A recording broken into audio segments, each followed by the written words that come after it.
What we've been doing this morning is preparing the mind by developing a strong foundation of mindfulness. We've been developing that mindfulness so that we can see what's going on here and now, right here in our own minds. To see as things are, not as we would wish them to be, but as things are. This is the role of mindfulness, information, data. For the remainder of the afternoon, we're going to be specifically working with metta, love, loving kindness, friendliness, goodwill. This is something that you've already got, right? If you kind of, yeah, okay, fine, Bhante, I got it, I got the love. It's there. It's there inside of you, and you can access it whenever you want. You can. It takes some skill to access it. One thing that's going to help us is to develop that mindfulness so that when it's there, we can see it, we can identify it. We can also identify it when it's not really present, when it's not in our awareness, when it's hidden. We can also identify when there's things like hate, ill will, resentment in our mind, because we've developed the mindfulness that tells us that these things are there, and we can label them as such. This is the point of mindfulness, is to tell us what's going on. And we should be unflinching in that assessment. This is hate. This is love. We need to be able to tell the difference between these things. We need to understand how they arise, how they stay, how they disappear. We need to understand this process so that when we have states of mind like anger or hate come in, we need to understand, where did this come from? How am I keeping it here? How am I proliferating it? How am I allowing it to take over my mind? How can I let it go? We need to understand when those unhelpful mind states appear, where they came from, what they're doing, how to let them go. And when we want to develop wholesome states of mind, like love, we need to understand, where am I going to find this in myself? How am I going to bring it to the surface? How do I develop and maintain this state of mind? So this is part of our meditation practice. This is called the 4 right efforts. We've got 4 efforts that we need to do, effort that we need to make as part of our meditation practice. This is part 6, factor 6 of the Noble Eightfold Path. Many of you will have heard of this Noble Eightfold Path. There's a meditation division of 3 parts. The first part is right effort, samavayama. There's 4 parts to it. 2 are wholesome and 2 are unwholesome. The unwholesome, we want to prevent unarisen, unwholesome states from arising in our mind. Prevent unarisen, unwholesome states from arising in our mind. We want to prevent hate from coming into our heart. You understand? It's the right effort. Second, we want to abandon the already arisen, unwholesome states in our mind. Abandon the already arisen, unwholesome states in our mind. We want to let it go, that hate. If it's already there, we want to let it go. So those first two again. Prevent unarisen, unwholesome states from coming into our mind, and abandon already arisen states that are unwholesome. So that's the yucky stuff, that's the bad stuff. Then there's the good stuff. We want to cultivate unarisen, wholesome states. Cultivate unarisen, wholesome states. We want to develop the good stuff in our mind. If it's not there, we want to develop it, right? And then the last of the four right efforts is to maintain those arisen, wholesome states within our mind. So this right effort specifically, it refers to things like the five hindrances. The five hindrances are things like sense desires, sloth and torpor, restlessness, doubt and ill will. These are hindrances.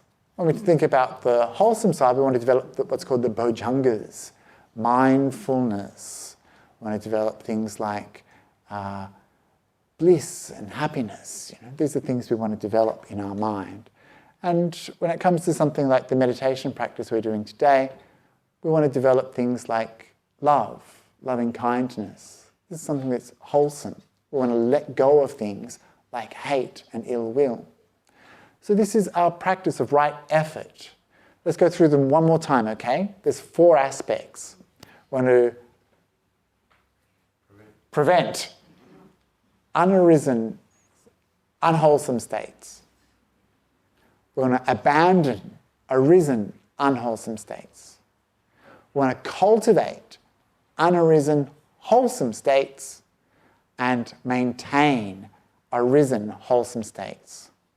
The reason why I'm telling you about this is because this is a practice, this is a training, this is a technique that we're doing here.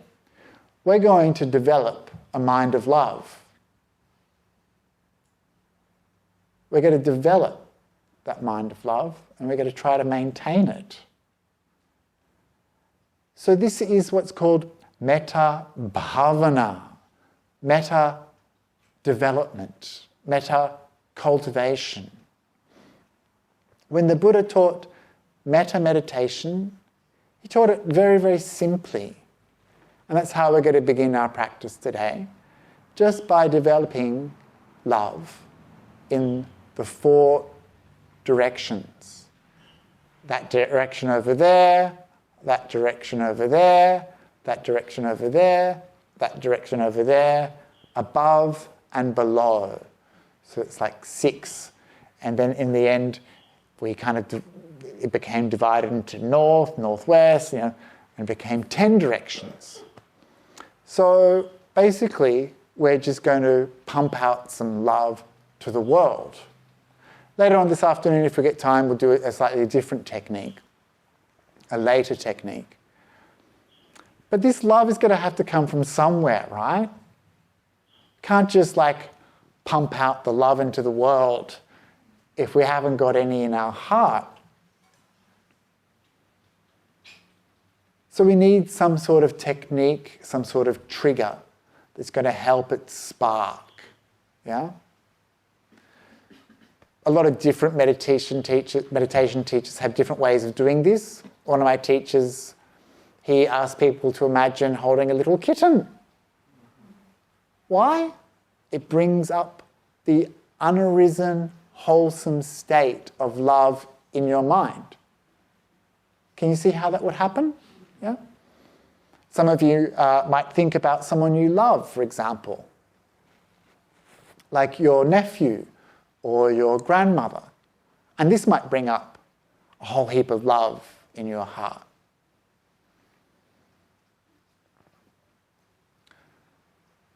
Some of you will have a hard time developing this mind of love because there's layers of hurt or harshness. There's an obscurity to your mind that doesn't allow you to access that heart of love. And so for those people who have a lot of difficulty with this practice, hang in there. Just hang in there. When you think about that cat or when you think about your grandmother or whatever, it's not just a thought, it's a feeling. It's a feeling of love.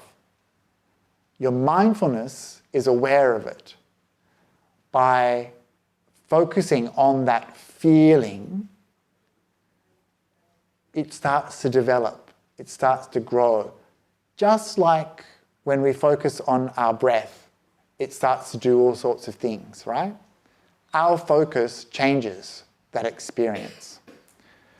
So the way the Buddha spoke about metta was, may I be happy. May they be happy. And this causes a lot of confusion for people because they're like, well, this isn't love. Happiness isn't love, is it? But remember this definition of metta as love, loving kindness, friendliness. There's a whole lot wrapped up in this word, right? In this feeling. But if you think about it, this practice of friendliness, this practice of love, of kindness, is about happiness. Because you want people to be happy, you give them your love. Because you want to be happy, you give yourself love. Love is predicting other people's happiness, right? Go shopping for a present for them. They'll love that. That'll make them happy. This is a way that you show that love. So there's a link between happiness and love. So this is why we say these words to ourselves. May I be happy. May I be happy. Because to be happy, truly happy, would mean that we allow ourselves to experience love.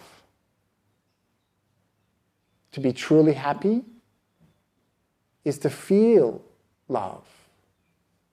And to love is to be happy. So we see when we practice this beautiful mind state, it's beyond words, but we need a little prompt in our heart. We need something that sparks that feeling of love. And the Buddha used that idea of happiness. So this is what we're going to work with. We're going to work with this almost like a mantra of, may I be happy. May I be happy. May I be happy. And you'll see perhaps a little feeling spark inside you in your heart. And this feeling is what we want to focus on.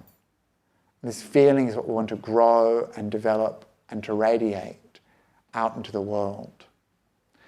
this is what we're going to do for the next 35 minutes. We're going to practice metta meditation, and we're going to start with ourselves, and then we're going to radiate it outward. Does anyone have any questions before we go on? Yeah? Who's done some practice of love, metta before? Most of you? Yeah? One other thing I should say briefly before we continue is that these states are known as the Brahma Viharas, the abode of Brahma. Brahma is like one of the big, important gods in the cosmology of ancient India. They're also known as the Apamanyas, the immeasurables. They're immeasurable because they're limitless, they're vast, boundaryless. So this is quite useful information to me. It's like, oh, well, that's great. If there's no boundary to love, if it's limitless, then someone's probably practicing metta right now in the world. And maybe I can feel it. If I can't generate it myself, there's other people in this room who are practicing. I'll just borrow some of theirs. And you feel love, right? Remember, it is that feeling. You know that when you walk into a room of angry, bitter people, you feel it, right? Sometimes when you walk into a room and you know there's been an argument, you feel it, yeah? And the same with something like love. You know the people you want to be around, people who are kind and helpful and full of love, you feel it. And so there's something that we can get from that idea of this is boundless, infinite, immeasurable. It's something that can be spread throughout the universe. And if we're aware and mindful, perhaps we'll feel it within ourselves. Okay. How was that? Happy. Yeah? Like being with family. Yeah. On a good day.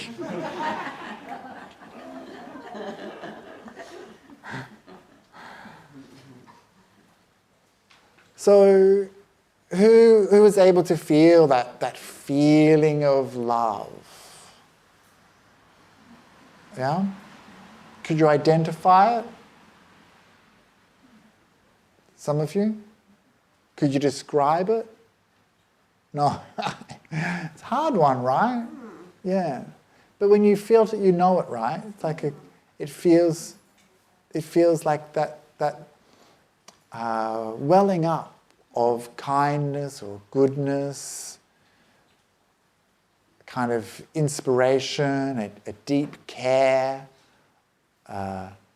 yearning to do something good. So many different kinds of feelings involved in that experience of love.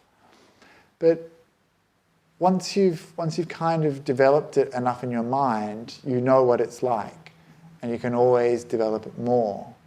So it's important to have that mindfulness so that you can see when it's present or when it needs to be cultivated a bit more, and how to focus on it so that it grows, so that it does expand in your mind. It doesn't stay small, so that it remains, so that it doesn't disappear quickly, isn't weak or feeble, but becomes stronger and deeper and more powerful. And so this is what we want to do when we develop this mind of love. We want to make sure it's becoming more stable and steady, that we're able to grow it and maintain it. This is why it's that process that I described to you beforehand. Does anyone have any questions, comments, criticisms, doubts? Yes? You have a lot of difficulty with loving kindness and the meditations, but if you don't really feel the love? It's true, it can become dry. Yeah. My question is, if I don't really feel the love, what additional processes might I do Yeah, it's a good question. And I think for many people this is the problem that they face with something like metta meditation, which is why I did take that time to kind of like tell you, this is a feeling, this is an emotion. This is something that we want to experience. Because if it's just an academic concept, if it's just something that's kind of abstract, then it's not going to be enjoyable and we're not going to do it. It's going to feel like, like someone just kind of like with two wet sticks trying to make a fire. We want to have some sort of spark. And so I would encourage you to experiment a little bit. One thing that, and I have to be very careful when I say this, one thing that gets me going is interspecies love. Bear with me. This is when you watch those YouTube videos of the cats caring for the rabbits or the goats that look after ducklings. Right? So, not what you were thinking. But this kind of thing just melts my heart. I don't know why. I'm just like, the goat loves the duckling. And for me, something that just makes me feel, oh my gosh, there's love. There's just love. And it doesn't discriminate. And I don't know why, but the interspecies love just makes me feel so emotional because I think, we've got so many problems as humans, right? And here these animals, manage to overcome things like instinct and care about each other. It's so beautiful. And so that's something that makes me get those warm and fuzzies, that feeling, that emotion flooding up. Something else that makes me get really emotional is people doing good things. You have to be a bit careful with the internet these days. Things have really changed. In the past, people would just do it like for the happiness of giving to others, and now it's all like, it's like people filming things and kind of like, but still from time to time you'll see something. Like I remember once seeing a short documentary about a man in India who was wealthy and he fed about 5,000 people a day. And he also did homeless people. He also did things like, he was of the Brahmin caste, the priestly caste. And so for them, they're not allowed to do things like cut hair. That's something for the lower caste to do. But he would shave and cut the hair of homeless people, give them massages and things like that. And that really I remember that just really made me very, very emotional. And for you, it's got to be something else. It's got to be something that just melts your heart. And that's what we want to feel. We want to feel our heart just dissolving into a puddle on the floor. And we're going to have to be a little bit vulnerable for that to happen. And a lot of us, especially men, have built up layers and layers and layers of anti-vulnerability devices, spikes all around us, because that's how we've been trained by society. And it's going to be hard for us sometimes to access those feelings of love. And for some people it will be like seeing a baby, a fresh baby in the world, or a mother hen feeding her chicks, or what else? Help me out here. Puppies. I mean,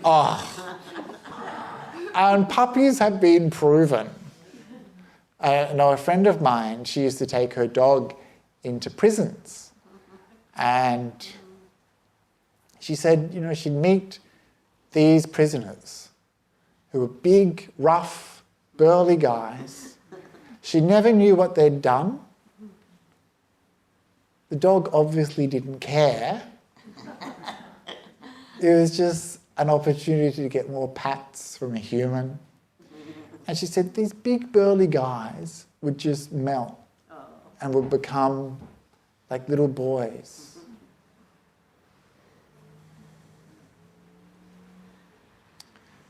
So love is very, very powerful, and we often don't experience it in our lives. And when we do, it can be quite confronting and quite risky, with other humans. And so in our meditation practice, we're safe. We have a safe place to develop this mind of love. And we develop it using objects or subjects which are not threatening to us. We don't need to use people we know as an impetus. We try not to use like dead people because we might have some grief come up. We don't want to use people we're like in love with because we might have some lust come up instead.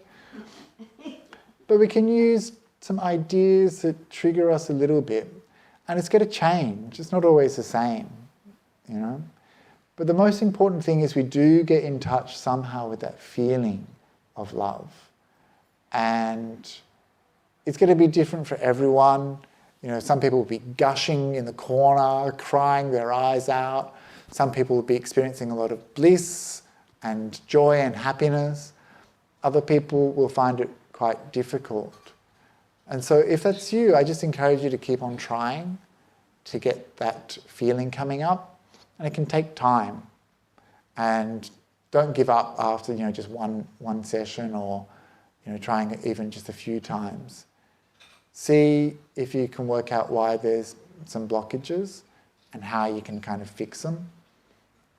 And then when you felt it, when you felt that experience of love, it is quite transformative and it is rare. And I think that's important because this is something that our mind is capable of experiencing all the time. And it's beautiful. This mind of love, it changes everything. If you're feeling upset or hurt or angry at someone, and you practice love, when you see them again, all that's there is the love. And our mind becomes imbued with that love, stained with that love. In the same way before I said, those bitter, twisted, old farts, they didn't start like that, right? That's just how they ended up. Because they had a choice between hate, anger, and love and kindness, and for whatever reason, they went one way. So we want to go the other way, and we want to make sure that we're developing this state of mind and doing it consciously, and by doing that, we'll become loving, caring, kind people.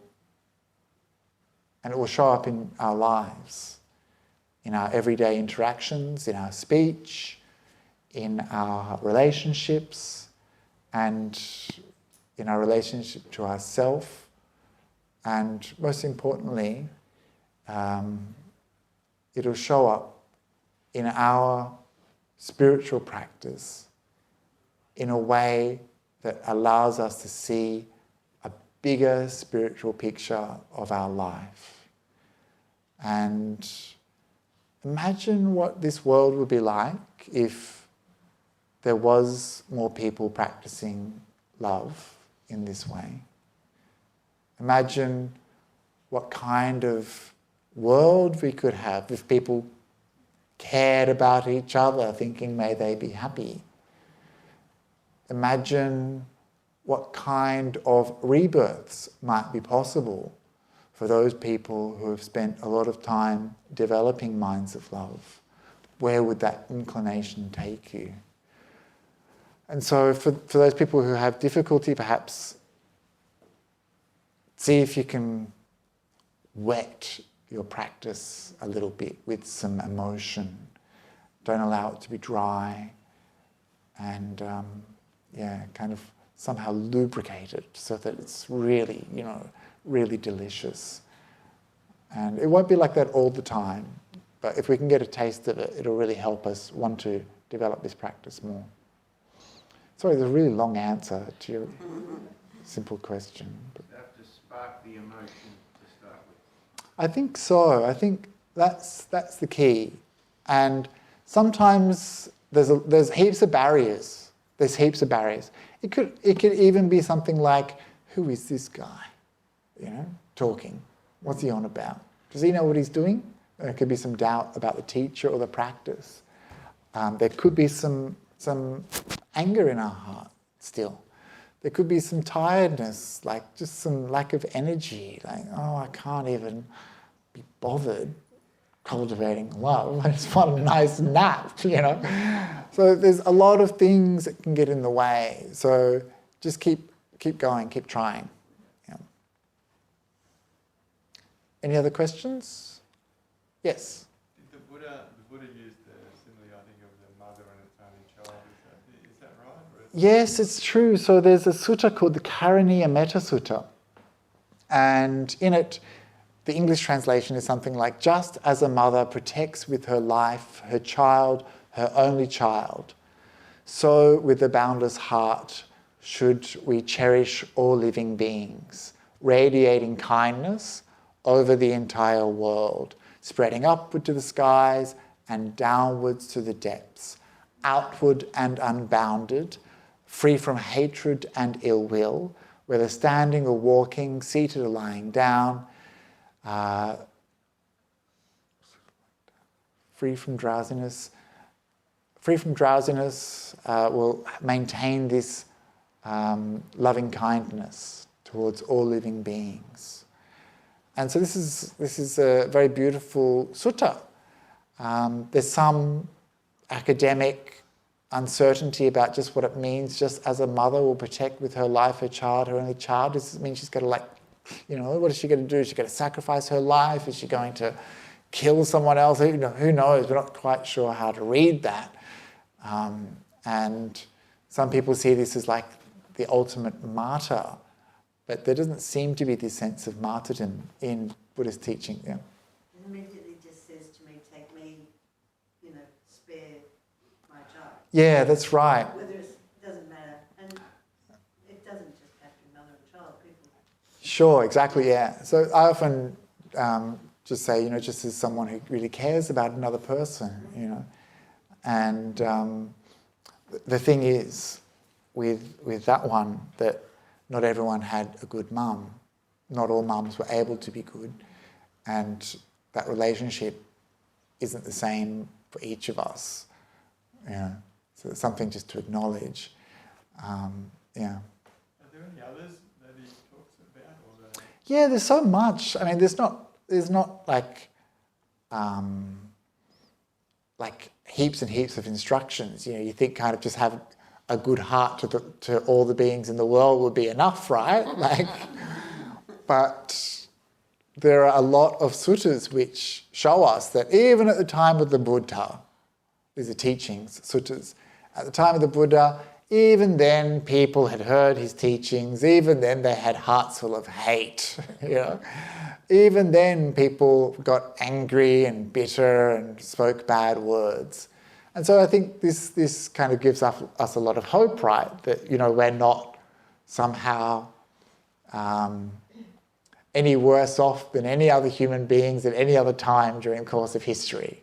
That's good to know, because it's not easy to work on yourselves. So the Buddha would often advise people to regard each other with eyes of love, eyes of affection. And this is different to just being a bit neutral, certainly different to, looking at them with eyes of judgment or hate, but to regard each other with eyes of love is very beautiful. To have this affection. When you meet another person, to have that affection come up, that care for them. And so this practice of metta is something that we develop in the safety and the security of our mind in our meditation practice, but it is something that will overflow into our life. And we want to see that happening. We don't want to keep this loving kindness just for ourselves on our meditation cushion. We don't want to just keep that loving kindness, sending it out into the universe. We want it to actually show up every day in our interactions with humans and animals and aliens or whatever. That's where it's going to matter. That's where our spiritual practice, our spiritual growth has to show up. If it doesn't, then we're not doing it right. We're missing something. So it needs to show up in your life. You want to see that you're becoming more kind, more loving, more caring. You really do want to see that in yourself. And it translates into lots of things like generosity or service, volunteering, say here or for any other cause. And just a kind of softness for the world and the beings in it. It should show up. Yeah.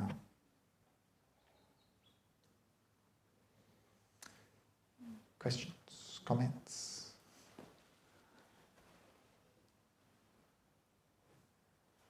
Okay. I can't remember. Anyway, I've kind of completely